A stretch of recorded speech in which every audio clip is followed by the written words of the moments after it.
Hello friends, అందరూ ఎలా ఉన్నారు? నేనైతే బాగున్నానండి. ముందుగా అందరికీ గుడ్ మార్నింగ్.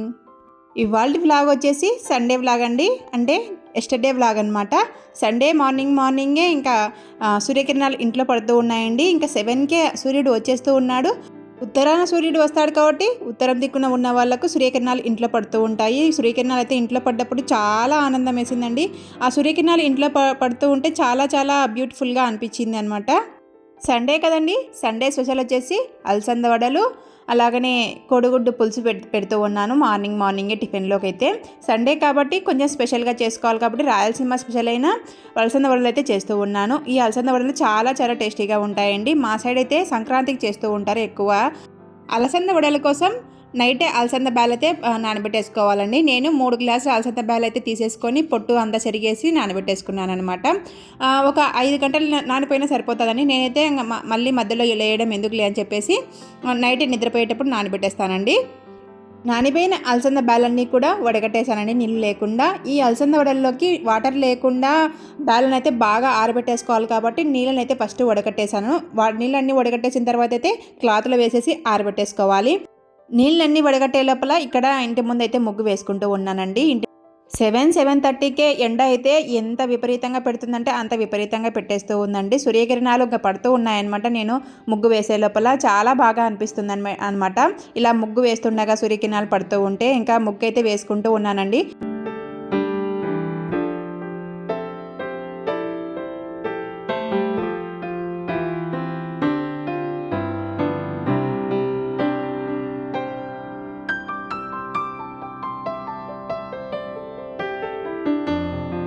ఈరోజైతే దీపాల ముగ్గు అయితే పెట్టేశానండి. ఈ ముగ్గు వచ్చేసి 9 చుక్కల ముగ్గు అనమాట. 9 చుక్కలు సందు వరుస 5 వచ్చే వరకు ఇంకా చాలా బాగా నీట్గా వస్తుందన్నమాట దీపాలు అనేవి. అంటే దీపావళికి కార్తీక మాసంలో ఈ ముగ్గు పెట్టేసుకుంటే చాలా అందంగా కనిపిస్తుందండి. ఎందుకంటే దీపాలు పెడుతూ ఉంటాం కదా ఆ మంత్ అంతా కూడా, కాబట్టి దీపాల ముగ్గు అయితే వేశానండి ఈరోజైతే. ఇంతకుముందు వీడియోలో అయితే చెప్పాను కదండి, ఇంటి ముందు ముగ్గు పొడి వేస్తే ఇంట్లోకి అంతా తొక్కుకుంటూ వస్తారని చెప్పేసి. కాబట్టి చాక్పీస్లో అంతా డిజైన్లు వేస్తూ ఉంటాను. కలర్ చాక్పీస్ తీసుకొచ్చి ఇంటి ముందు అయితే ముగ్గు వేశానండి. ముగ్గు అంతా వేసేసిన తర్వాత ఇంట్లోకి అయితే వచ్చేసాను అనమాట.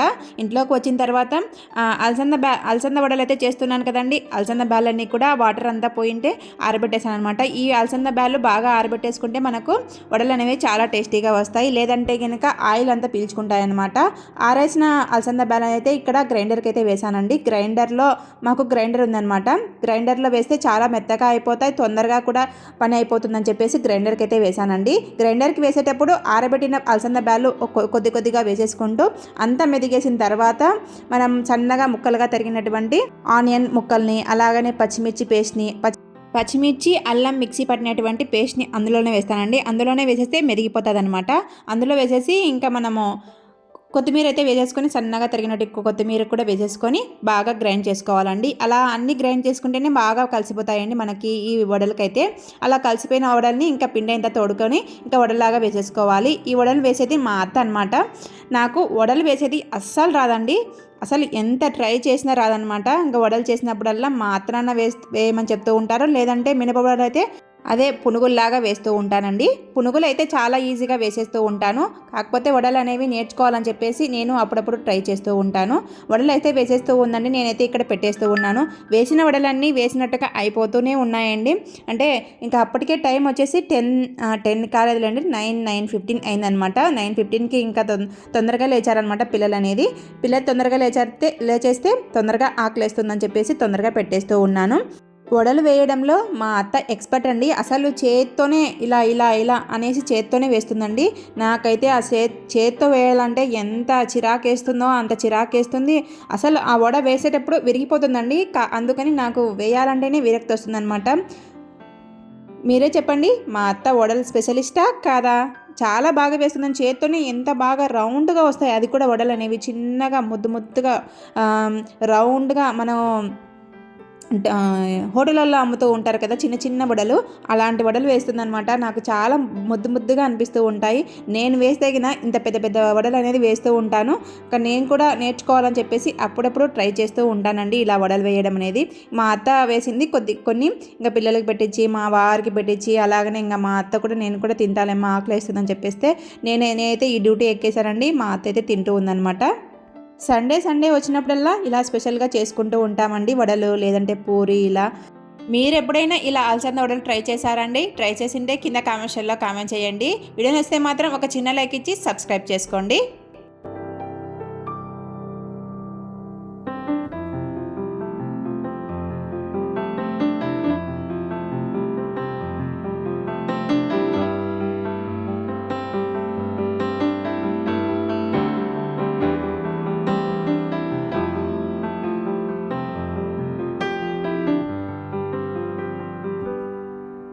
చూడండి నేను వేసిన వడలు కొంచెం పెద్దగా వచ్చాయి. మా అత్త వేసిన వడలు అయితే చూడండి ఎంత రౌండ్గా హోటళ్ళల్లో అమ్ముతారు కదా అలా వేస్తుందనమాట వడలు అనేవి. ఇప్పుడు ఈ వాయి అయితే నేను వేసాను, ఇంకా తీసేస్తూ ఉన్నానండి ఆయిల్ నుంచి తీసేసిన వెంటనే బాగా ఆయిల్ అంతా వడగట్టేసుకోవాలండి, లేదంటే ఆయిల్గా అయిపోతాయి అన్నమాట. ఈ వడలు అయితే మా సైడు మా అమ్మోళ్ళ ఇంట్లో అయితే ఓన్లీ సంక్రాంతి వచ్చినప్పుడే చేసుకునే వాళ్ళమండి. సంక్రాంతికి ఇలాంటి వడలు అలాగనే తీపి వడలు కూడా చేసేది మా అమ్మ అయితే. తీపి వడలు అయితే నేను ఎన్ని తినేదానంటే అన్ని తినేదాన్ని. అసలు ఎంత బాగుంటాయో తీపి వడలు అనేవి నెక్స్ట్ డే కూడా చాలా బాగా టేస్టీగా అనిపించేవి అనమాట. అంత టేస్టీగా ఉండేవన్నమాట. మామూలుగా ఇలా కారం వడలు అయితే కొంచెం మరుసటి రోజుకైతే కొద్దిగా బంకలాగా సాగుతూ ఉండేవి. అలాగనే తీపి వడలు అయితే కొద్దిగా ఎక్కువ రోజు నిల్వ ఉండేవన్నమాట. ఇలాంటి టైం టేకింగ్ ప్రాసెస్ వడలు అయితే చేసుకోవడానికి కొద్దిగా వ్యవహారాలు చేసుకుంటూ ఉంటామండి. మేమైతే ఏదో వ్యవహారం చెప్తూ ఉందనమాట. నాకైతే చెప్తూ ఉంటే నేను నవ్వుతూ ఉన్నాను. అది అనమాట అక్కడ సన్నివేశము. వడలైతే అన్నీ వేసేసానండి. వేసేసిన తర్వాత అయితే వడలైతే చాలా టేస్టీగా వచ్చాయి. మీరు కూడా ఒకసారి అయితే ట్రై చేయండి అలసంద వడలు అనేవి. కొద్దిగా ఈ అలసంద వడలు తిన్నప్పుడు అయితే వాటర్ ఎక్కువగా తీసుకోవాలనిపిస్తూ ఉండనండి, ఎందుకంటే ఆయిల్ ఫుడ్ కాబట్టి. ఇంకా నేను కూడా పెట్టేసుకొని తింటూ ఉన్నాను. ఇంకా 12:30 ఆ టైంకి అయితే వంట స్టార్ట్ చేశానండి. వంటలో కంటే ఏమీ చేయలేదండి. మార్నింగ్ వడలు చేశాను కదా, ఇంకా ఇప్పుడు హెవీగా తినలేదని చెప్పేసి ఓన్లీ జీరా రైస్ అయితే చేస్తూ ఉన్నాను. జీరా రైస్ ఎందుకంటే కొంచెం వడలు తిన్నాం కదండి, ఎబ్బెట్టుగా ఉంటుందన్నమాట. కాబట్టి జీరా రైస్ అయితే బాగా అరుగుతాయని చెప్పేసి జీరా రైస్ అయితే చేస్తూ ఉన్నాను. వంట చేసేసిన తర్వాత అయితే బయటికైతే వెళ్ళానండి. బయటికంటే ఎక్కడికంటే నైటీల షాప్కి అనమాట. నైటీల షాపు కొంచెం మాకు వాకబుల్ డిస్టెన్స్లోనే ఉంటుందండి. నైటీల క్లాతులు తీసుకొచ్చి నైటీలు కుట్టుకోవడము, లేదంటే అక్కడే వాళ్ళు మనం మెజర్మెంట్లు ఇస్తే నైటీలో స్టిచ్ చేయడము అలాంటివన్నీ చేస్తూ ఉంటారండి. ఇక్కడైతే ఇంకా నైటీల క్లాత్ దగ్గరికి వెళ్ళానని చెప్పేసి అక్కడ ఒక క్లిప్ అయితే తీసాను. ఇవన్నీ కూడా నైటీల క్లాత్ అనమాట. ఈ నైటీలన్నీ ఇంట్లో పెట్టేసుకొని అమ్ముతూ ఉంటారండి. వీళ్ళు ఇద్దరు పార్ట్నర్స్ అనమాట. ఆ పార్ట్నర్స్ ఇద్దరు కూడా పెట్టేసుకొని ఇలా స్టిచ్ చేసి నైటీలన్నీ కూడా అమ్మేస్తూ ఉంటారు. మనము ఎప్పుడైనా కావాల్సినప్పుడు క్లాతులు కావాలంటే క్లాతులు కూడా ఇస్తారనమాట.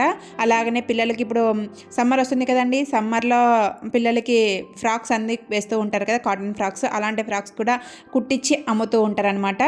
నేనైతే కొంచెం సమ్మర్ వస్తుంది కదండి, సమ్మర్కి తగ్గట్టుగా ఏదైనా డ్రెస్ స్టిచ్ చేసుకుందాం అని చెప్పేసి క్లాత్ తెచ్చుకోవడానికి అయితే వెళ్ళానండి. రేట్లు వచ్చేసి క్లాత్ క్వాలిటీని బట్టి ఉంటాయండి. అంటే రేటు కొద్ది అనమాట. మనం అంటాం కదా పిండి కొద్ది రొట్టె అని చెప్పేసి, అలానే అనమాట. మనం రేటు పెట్టే కొద్ది క్వాలిటీగా ఉంటుందండి. నేనైతే ఒక నైటీల క్లాత్ అయితే తెచ్చుకున్నానండి. ఈ నైటీల క్లాత్ క్వాలిటీ రేట్ వచ్చేసి 100 రూపీస్ అనమాట. మీటర్ 100 రూపీస్తో 2.5 మీటర్ తెచ్చుకున్నాను. నేను నైరా కట్ డ్రెస్ మోడల్లో స్టిచ్ చేసుకుందామని చెప్పేసి 2.5 మీటర్లు అయితే తెచ్చేసుకున్నాను అనమాట. నైరా కట్ డ్రెస్కి కొంచెం కుచ్చులాగా రావాలి కాబట్టి 2.5 మీటర్ అయితే సరిపోతుందని చెప్పేసి తెచ్చుకున్నానండి. లేదంటే 2 మీటర్లకే నాకు డ్రెస్ అయితే కంఫర్టబుల్గా చేసుకుంటాను. కొంచెం నైరా కట్ అలాంటివి ఇప్పుడు కొంచెం ట్రెండీగా వేసుకుంటూ ఉన్నారు కదా, అలాగనే ఇంట్లో వేసుకోవడానికి అలాగే నైటీ లాగా యూజ్ చేసుకోవాలని చెప్పేసి, నైట్ డ్రెస్ లాగా యూజ్ చేసుకోవచ్చని చెప్పేసి నైరా కట్ డ్రెస్ అయితే చేసుకుంటూ ఉన్నాను. నెక్ దగ్గర కొంచెం బోడీగా ఉంటుందని చెప్పేసి లేస్లు అయితే వెతుకుతూ ఉన్నానండి. నా దగ్గర బోల్డ్ అని లేస్లు ఉంటాయన్నమాట. ఎప్పుడైనా ఏదన్నా చీరకు కానీ ఏదైనా డ్రెస్సుకి కానీ కొత్త డ్రెస్సులకు కానీ మనము పడేస్తూ ఉంటాం కదా, అలాంటి పడేసిన డ్రెస్సులకు చీరలకు అయితే అదే లేస్లన్నీ ఉంటాయి కదా, ఆ లేస్లన్నీ విప్పేసి పక్కన పెట్టేసుకుంటానండి. ఎందుకంటే ఏదో ఒక దానికి యూజ్ అవుతుందని చెప్పేసి అలా చూస్తూ ఉన్నానమాట. వాటిల్లో ఆ కవర్లో అన్ని క్లాతులన్నీ ఏదన్నా మిగిలినవి అన్నీ ఆ కవర్లో పెట్టేసి ముడి చుట్టేసి పక్కన పెట్టేసుకుంటాను పెట్టేసుకుంటానండి. ఏదన్నా కావాలన్నప్పుడు మళ్ళీ కవర్లో తీసేసుకొని మనం వాడుకోవచ్చు అని చెప్పేసి. స్టిచ్చింగ్ వాళ్ళకైతే ఇవన్నీ కూడా ఐడియా ఉంటుందండి. కొంచెం ఇలాంటివన్నీ కూడా వాళ్ళు చేసుకుంటూ ఉంటారు కాబట్టి నేనైతే ఇంకా లేస్ కొద్దిగా బోడిగా ఉంటుందని చెప్పేసి లేస్ అయితే వెతుకుతూ ఉన్నాను. వాటికి తగ్గ లేస్ అస్సలు దొరకలేదండి. వీటిలో కొద్దిగా బ్లాక్ ఉంది కదండి అక్కడక్కడ, ఆ బ్లాక్ ఏమైనా లేస్ ఉంటుందామని చూస్తూ ఉన్నాను, లేదనమాట. లేదని చెప్పేసి కొద్దిగా నెట్ మోడల్ టైపు క్లాత్ అయితే దొరికిందనమాట. ఆ క్లాత్ను సన్నగా కట్ చేసి కొద్దిగా లేస్ లాగా కుడదామని చెప్పేసి పక్కన పెట్టేసుకున్నానండి. పక్కన పెట్టేసుకొని ఇక్కడ హ్యాండ్స్ అయితే కట్ చేస్తూ ఉన్నాను. నేను ఇక్కడ హ్యాండ్స్కి అయితే కొంచెం బఫ్ ఇచ్చేసి హ్యాండ్స్ అయితే స్టిచ్ చేసుకుందామని చెప్పేసి కట్ చేస్తూ ఉన్నాను. తర్వాత బాడీ పార్ట్కి అయితే నేను ఇక్కడ కట్ చేసుకుంటూ ఉన్నాను. ఫస్ట్ నెక్ పార్ట్ అయితే చూసుకుంటూ ఉన్నానండి. నెక్ పార్ట్ కిందికి ఉందా పైకి ఉందా, అలానే సంఖ దగ్గర కూడా సరిపోతుందా లేదా అని చెక్ చేసుకుంటూ ఉన్నాను. మెజర్మెంట్ల ప్రకారమే కట్ చేసి పక్కన పెట్టేశానండి నిన్న అయితే. కాకపోతే మెడ దగ్గర అందుకు కట్ చేయలేదనమాట. ఆ మెడను చూసుకొని కట్ చేసుకోవాలి కాబట్టి నిదానంగా కట్ చేసుకుంటూ ఉన్నాను. ఈరోజు కొంచెం టెన్షన్ లేకుండా ఉంటుంది కదండి, పిల్లలు ఇంటి దగ్గర ఉన్నారంటే. అందుకోసం అని చెప్పేసి ఈరోజు అయితే పెట్టేసుకున్నాను. కట్ చేసి ఒకరోజు కట్ చేయడం, ఒకరోజు స్టిచ్ చేయడం ఇలాంటివి జరుగుతూ ఉంటాయండి. ఒకే రోజు అన్నీ అయిపోవాలంటే అయిపోవన్నమాట. మనం ఒకే రోజు అన్నీ జరిగిపోవాలంటే సంసారాన్ని వదిలిపెట్టేయాలండి. అలా వదిలిపెట్టేస్తేనే మనం అన్నీ చేసుకోగలం. ఇలా సంసారము, ఇంట్లో పనులు అన్నీ చేసుకుంటా అయితే ఒకరోజు కట్ చేసుకోవడం, ఒకరోజు స్టిచ్ చేసుకోవడం ఇలా జరుగుతూ ఉంటుంది. ఈరోజు అయితే కట్ చేశాను కదండి, ఇంకొక రోజు స్టిచ్ చేస్తాను అనమాట. ఒకవేళ 2 రోజులు కూడా పడుతుందండి స్టిచ్ చేసేది, ఎందుకంటే ఇంట్లో అన్ని పనులు చేసుకోవాలి కాబట్టి. దాని మీదే కూర్చున్నాను అనుకోండి, ఇంకా మా వారు ఎప్పుడు అదే పనేనా, అదే ధ్యాసనేనా, ఇంకా ఇంట్లో ఏం పని లేదా అని అంటూ ఉంటారు. ఎందుకు వచ్చిందిలే ఈ మగవాళ్ళతో గోల అని చెప్పేసి ఈ పని చేసుకుంటూ ఆ పని చేసుకుంటూ బ్యాలెన్స్ చేసుకుంటూ ఉంటాను. నాకు ఇష్టమైన పనిని అయితే వదిలిపెట్టేయనండి. ఈ స్టిచ్చింగ్ అనేది నాకు చాలా చాలా ఇష్టం అనమాట. దాన్ని వదిలిపెట్టేయలేక ఇంకా ఇంట్లో ఎప్పుడన్నా ఇలా క్లాతులు తెచ్చేసుకొని నావి నేను కుట్టుకుంటూ ఉంటాను అనమాట. అదే స్టిచ్ చేసుకుంటూ ఉంటాను. ఇక్కడైతే నెక్ అయితే మార్కింగ్ వేసుకున్నానండి. నెక్ మార్కింగ్ వేసిన తర్వాత అయితే కట్ చేస్తూ ఉన్నాను. ఇది ఫ్రంట్ పార్ట్ నెక్ అనమాట. కొంచెము వీ నెక్లోనే కొంచెం కరువు లాగా తిప్పేశానండి. చాలా బాగుందనమాట, చాలా బాగా కుదురుతుంది అనిపించింది అనమాట. పైన బాడీ పార్ట్ ఫ్రంట్ పార్ట్ అయిపోయిందనమాట. ఇలా ఇంకా వెనక పార్ట్ అయితే కట్ చేస్తూ ఉన్నాను. వెనక పార్ట్కి ఎక్కువ హెవీగా మెడ అనేది దింపలేదండి, కొద్దిగా దింపాను అనమాట. అంటే 4 ఇంచెస్ మాత్రమే దింపేశాను. ఎందుకంటే కొంచెం ఇది రెడీమేడ్ స్టైల్లో స్టిచ్ చేసుకుందామని చెప్పేసి కొద్దిగా దింపేశానండి.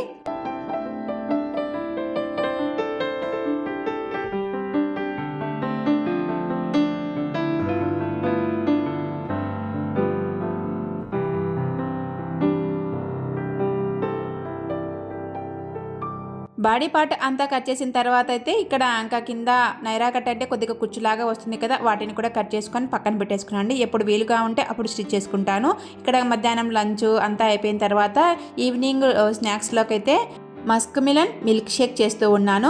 మస్క్ మిలన్ మిల్క్ షేక్ చాలా ఈజీగా చేసుకోవచ్చు, కొంచెం టేస్టీగా కూడా ఉంటుందండి. నేను ఇక్కడ మస్క్ మిలన్ మిల్క్ షేక్లోకి ఫస్ట్ సబ్జా గింజలు అయితే నానబెట్టేసుకున్నాను. 1 స్పూన్ సబ్జా గింజలు అయితే కరెక్ట్గా సరిపోతాయండి, ఎందుకంటే హెవీగా అయిపోతాయి అనమాట ఎక్కువ నానబెట్టేసుకుంటే. ఇంకా మనము మస్క్ మిలన్ అంతా కూడా కట్ చేసి ముక్కలుగా పక్కన పెట్టేసుకుంటూ ఉన్నాను.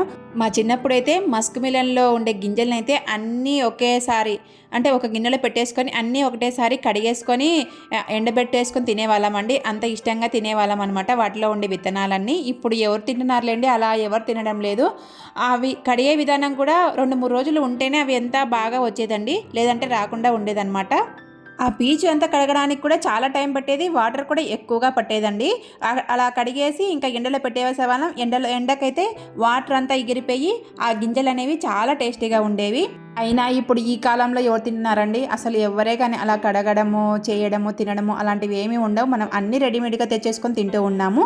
ఇంకా ఇక్కడ జ్యూస్ అయితే అదే మిల్క్ షేక్ అయితే నేను ముక్కలుగా కట్ చేసినటువంటి కర్బూజాలన్నీ కూడా ఇలా మిక్సీ గిన్నెలో వేసేసి వాటిలో 2 టేబుల్ స్పూన్ షుగరు అలాగనే ఐస్ క్యూబ్స్ వేసేసి మిక్సీ పట్టేశానండి.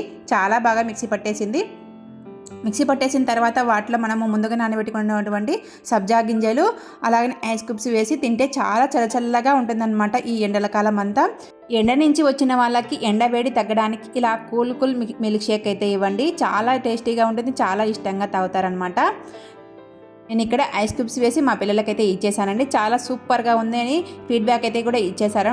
మీరు కూడా ఈ సమ్మర్లో ఒకసారి ట్రై చేయండి. వీడియో నచ్చితే మాత్రం ఒక చిన్న లైక్ ఇచ్చి సబ్స్క్రైబ్ చేసుకోండి. మరొక మంచి వీడియోతో మళ్ళీ కలుస్తాను. ఉంటానండి, బాయ్.